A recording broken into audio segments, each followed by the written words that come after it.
perfect, classic, crunchy, crispy English-style fish and chips. Uncle Matt, I think you're going to approve.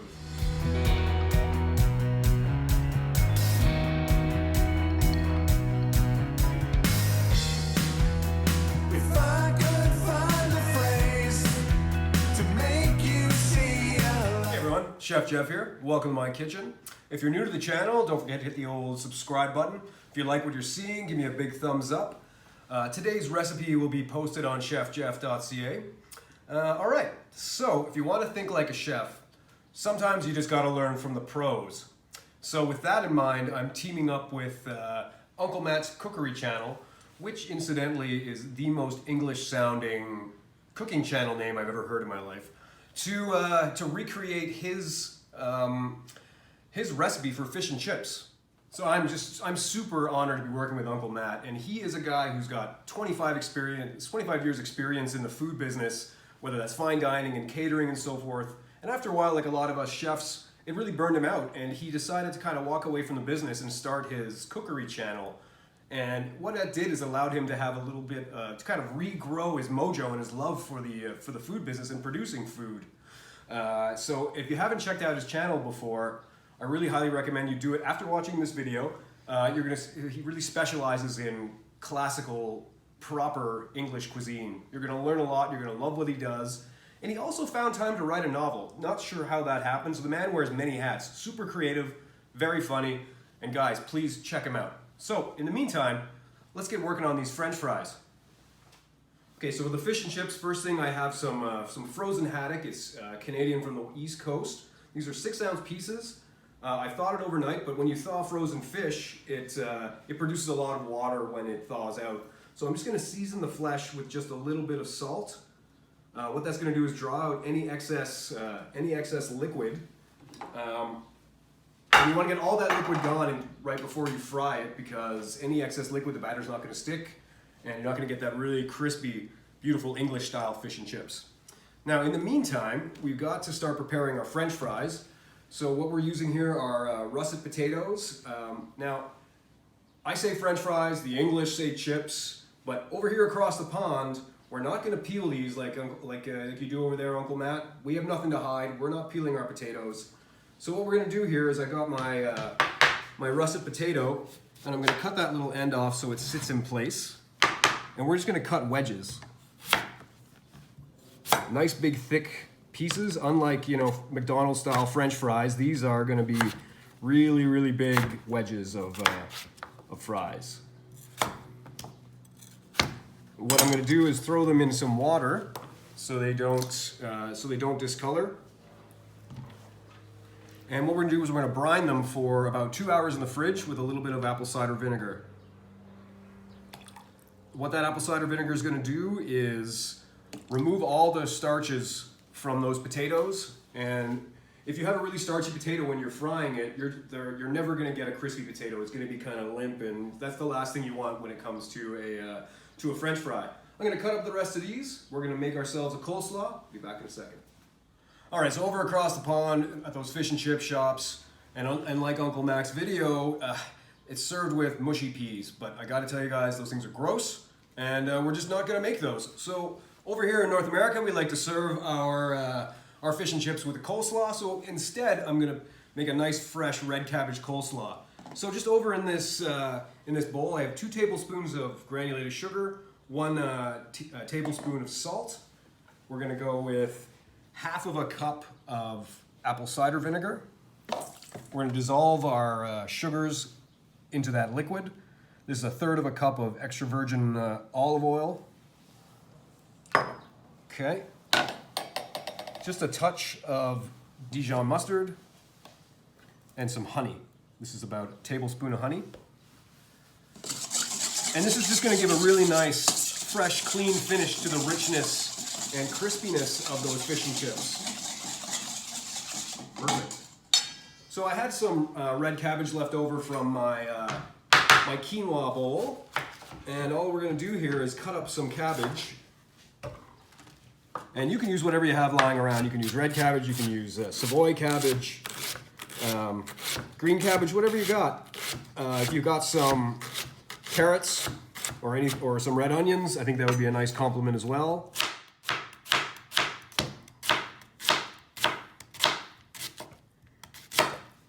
And I got some pickled peppers left over, and this will be just a nice acidic flavor mixture that'll go with it as well. And literally in the bowl we go here. And we're just going to mix this up. We're going to crack in on just a touch of ground pepper. And this is just going to sit in the fridge for a couple of hours along with our potatoes. And I'll see you guys back here in about 2-3 hours once we have our starch worked off from our potatoes. We're going to start making some fish and chips. See you then. Okay guys, so let's make some chips here. So Uncle Matt, in all his wisdom, he blanched his potatoes in beef fat, in beef trimmings, and I searched high and low trying to find this stuff. Couldn't find it, so I'm just going to stick with using a high smoke oil. That means a vegetable oil, canola oil, and so forth. So instead of blanching it that way, I'm going to show you guys instead restaurant-style twice-fried potato chips. And there is a secret to it, and that secret is temperature regulation. So what I've got here, and I've cooled my potatoes down and I've really gotten them nice and dry, and I'm just going to throw these guys in here. Oh wait, I'm actually going to show you the temperature. So I want this at about 275. Wait, you can probably see it that way. We're getting there. So we want this at 275. Okay, close enough. And we're going to drop these in, and what we want to do is cook this at a low temperature. And instead of like 350 degrees, you want it at 275 and lower, so so what you're trying to do when you're doing restaurant style blanching with these potatoes is you want to cook the French fry. You don't want them crispy, you just want them to be cooked all the way through, and then that second cook afterward, after you cooled them and so forth, is when you're going to get them really, really crispy. So I got a little timer here. It should take about 10 minutes or so, and they should be good to go after that. Okay, while our potatoes are blanching over there, let's go for a little arts and crafts. We're gonna make a fish cone. So what I got here is some newspaper. We got Snoopy on the front here. I've got some grease-proof parchment paper, and the whole idea here, this is a kind of a throwback to that classic British-style fish and chips truck. And we're just gonna make this is gonna be a vessel for our serving our fish and chips. So we're just going to make a nice big fold like so. There's Snoopy. There we go. One more fold over like this. And you want to have enough space. There we are. Just like this. Great. And we're just going to keep following the fold.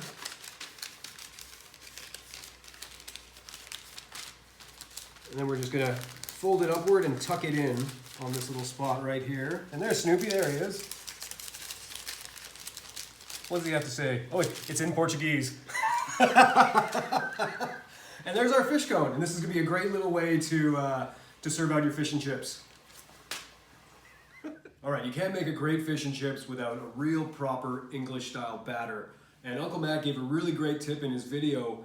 And what I've done is I've chilled the bowl and I've chilled my batter mixture in the fridge for about a half an hour. And what that does, cooling down your batter will really help give it a really crispy texture when you're all said and done. So in here I've got 2 cups of self-rising flour, 1 teaspoon of baking soda. I got some beer, and I'm just gonna add about 2 cups, or maybe, actually let's start with a cup of lager. We're just gonna mix this in, and you just kind of mix as you go. Now, if you can't get self-rising flour, you just want to add probably just a little bit more baking soda. And what that baking soda is going to do, it'll help give your batter a little bit of life and a little bit of body. And you just want to get this to the point where it is, wait, you know what? Some beer for the chef, some beer for the batter. So hang on a second here. That's what I'm talking about, but it's still going in. There we go.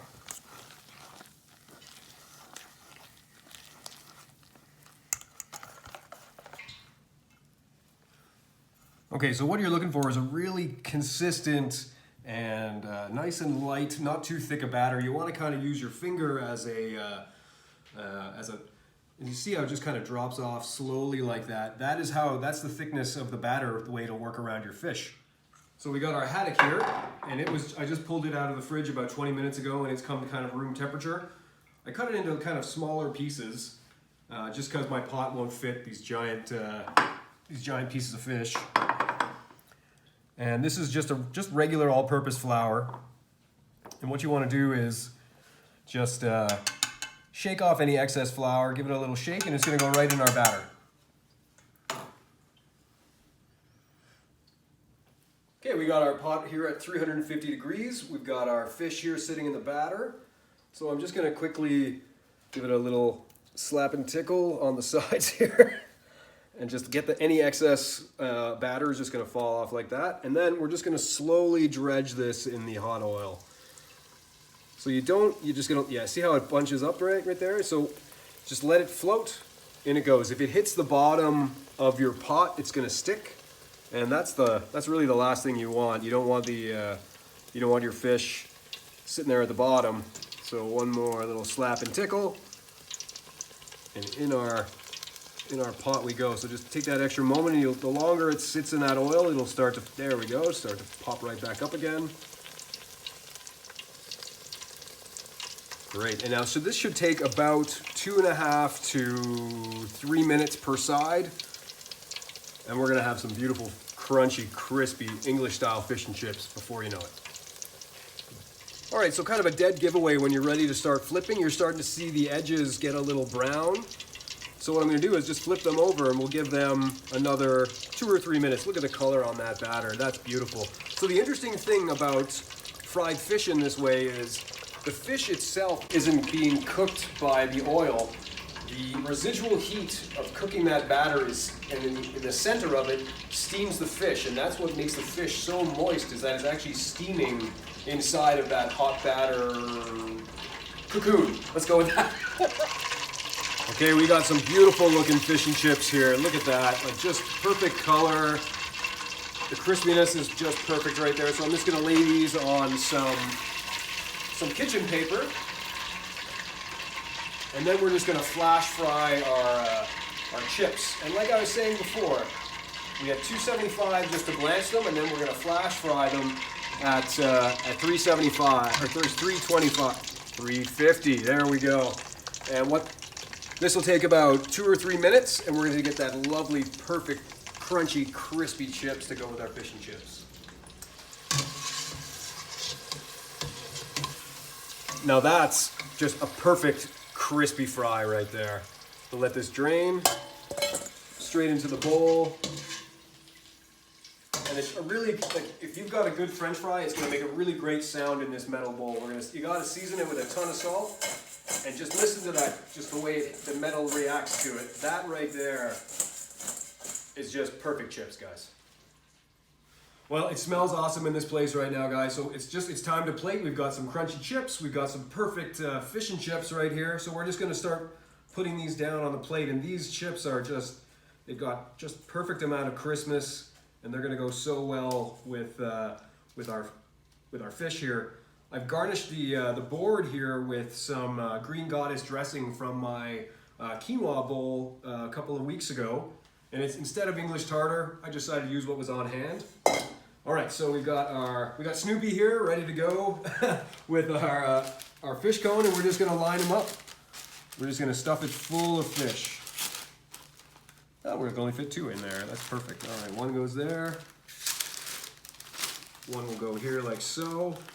Just in the last little bit here is our little bit of coleslaw. And again, sorry, Matt, but no mushy peas today, okay? All right. All right, guys, so we've got a really classic collaboration I've done with Uncle Matt, and it's been an absolute pleasure putting together this wonderful British-style fish and chips. I got some lager to go with my pub food here. So from my kitchen to yours, friends, bon appetit.